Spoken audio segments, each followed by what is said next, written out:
Hansel and Gretel. In a cozy little house by a whimsical forest lived a brother and sister, Hansel and Gretel. Their kind widowed father was a woodcutter, and though they didn't have much, they always had each other. One day, their father married again. Their new stepmother wasn't very nice, and sometimes grumbled about not having enough food. One cold winter night, Hansel and Gretel lay curled up in their beds. Their stomachs rumbled with hunger. They overheard their stepmother talking quietly to their father. "We don't have enough food for all of us, my love. If we don't take these children into the forest soon, we will all starve. And don't you worry, they'll manage to find a new home. They are young and growing stronger day by day, not like us." Gretel felt very sad and scared of what their stepmother was planning. Her eyes filled with tears as she clutched her brother's arm. "Hansel, what will we do?" Hansel held his sister's hand tightly. "Don't worry, Gretel. We'll find our way back home. I have a plan." Hansel waited for everyone to fall asleep that night. He sneaked out and collected shiny pebbles and slipped them into his pockets to hide them. The next day, their father and stepmother led them deep into the forest. "What a lovely day for a walk in the forest, isn't it, darling?" Hansel was smart enough to know what was going on. As they walked, he started to drop the pebbles one after the other behind him. "What are you doing, Hansel?" "I'm just leaving a little trail for us to follow." Later, their stepmother quietly slipped away, holding their father's hand. They disappeared into the forest. Hansel and Gretel got lost, but Hansel knew the pebbles would guide them back home. They followed the trail, and soon they were able to get back home. "You're back already?" But their stepmother wasn't ready to give up just yet. 3 days later, she locked the kids' bedroom door at night to prevent them from outsmarting her and planning something new. This time, Hansel couldn't collect pebbles, but he still had a plan. The next day, when they went on a hike again, he dropped breadcrumbs on their way into the woods. When they got lost again, they tried to act quickly. "Let's follow the breadcrumbs to find our way back like we did last time." As they turned to follow the trail of crumbs, they noticed that it started to disappear. "Look! The hungry birds must have eaten the breadcrumbs." Lost and scared, Hansel and Gretel wandered the forest for days. On the third day, they started smelling something sweet. They found a house made of candy. The walls were gingerbread, the roof was cake, and the windows were glistened with colorful sweets. "Look, Gretel, it's like a dream come true." The hungry children rushed to knock on the door, which was slightly open, and from inside, they were welcomed by the voice of a sweet old lady. "Come in, dear children. I have plenty of treats for you." But as soon as they entered, they felt something was suspicious. Inside, the house felt a little strange. In fact, the old lady was a wicked witch. The witch grabbed Hansel suddenly and locked him in a room. "Your brother needs to fatten up. In a week he will soon become my dinner."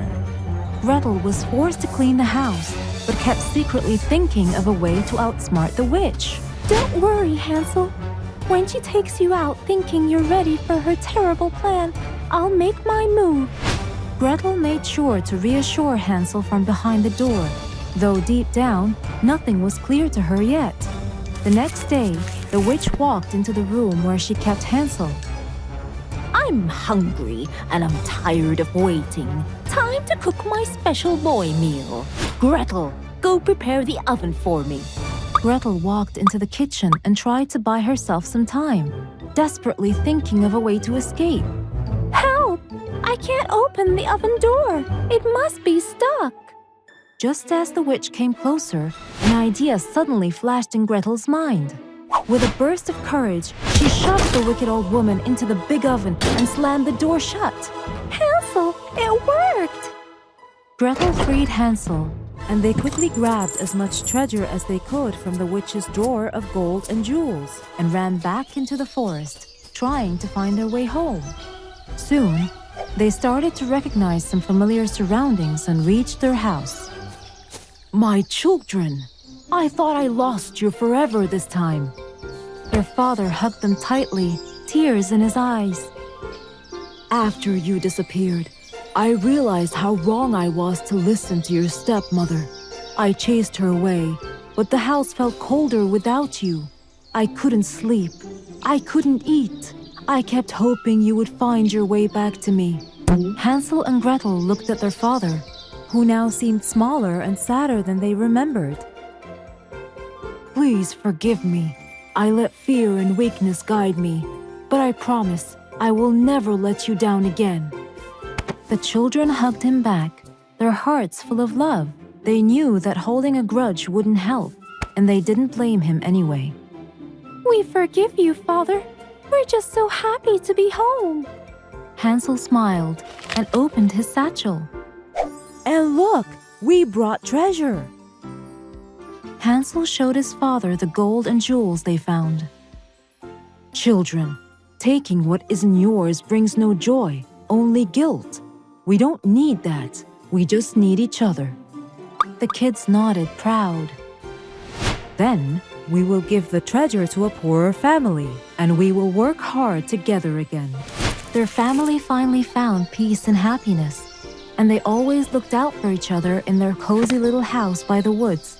They learned that being together was the most wonderful treasure of all.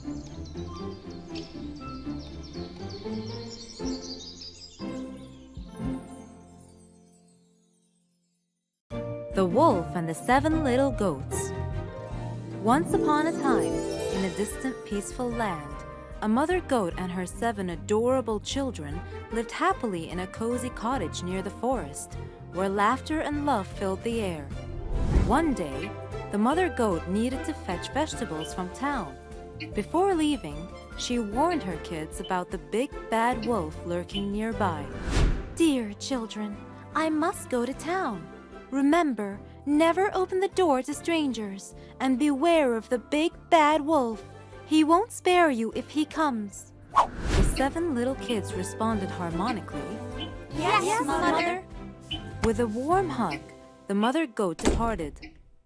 Meanwhile, the hungry wolf prowled around the cottage, drawn by the scent of the little goats. He approached and knocked on the door. Open up, my darlings. Mother is back.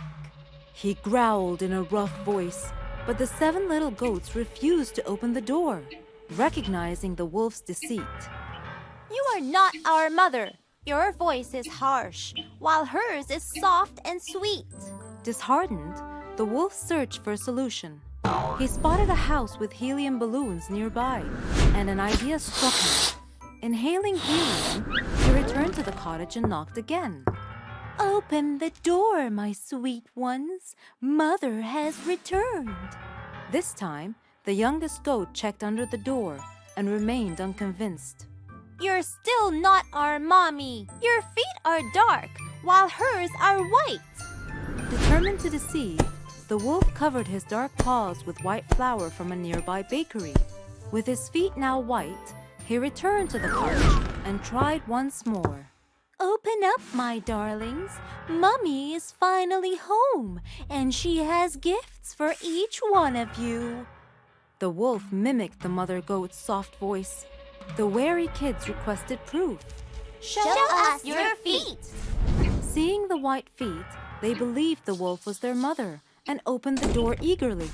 But their joy turned to fear as they faced the hungry wolf, ready to devour them with a menacing grin. Didn't your mother warn you about strangers? Now you'll be my supper. The terrified goats scattered inside the house, seeking hiding spots. One hid in the laundry basket, another in the oven, one under the bed, while another tried to hide in a pot. Well, the wolf found them and captured 6 of the kids inside a big bag. But the youngest, cleverly hiding in the clock case, managed to escape. Planning a grim dinner, the wolf left the house carrying the big heavy bag and headed into the forest. By the river, he lay beneath a tree to rest a bit and soon fell asleep with the bag next to him. Meanwhile, the mother goat returned to find her cottage in chaos. Oh no! What happened here? Where are my sweet little kids? Horrified, she searched for her missing children and heard a faint noise coming from the crock. Upon opening it, the scared baby goat leapt into her arms. Determined to rescue her other kids, the mother goat went out in pursuit to find the wolf. She spotted him sleeping beneath a tree, with the bag of captured goats beside him. She quickly released her little ones and devised a plan to end the wolf's threat. Fetch some big stones, my sweethearts. We'll fill the wolf's bag while he sleeps, she instructed. The little goats obeyed, filling the bag with heavy stones. As the sun set, they returned home safely, grateful for their escape and their unbreakable bond. The next day, the thirsty wolf woke up and rushed to the river, carrying the heavy bag. But as he leaned in to drink, the weight of the stones pulled him into the water, never to be seen or heard from again. Peace returned to the forest, thanks to the bravery and cleverness of the mother goat and her little kids.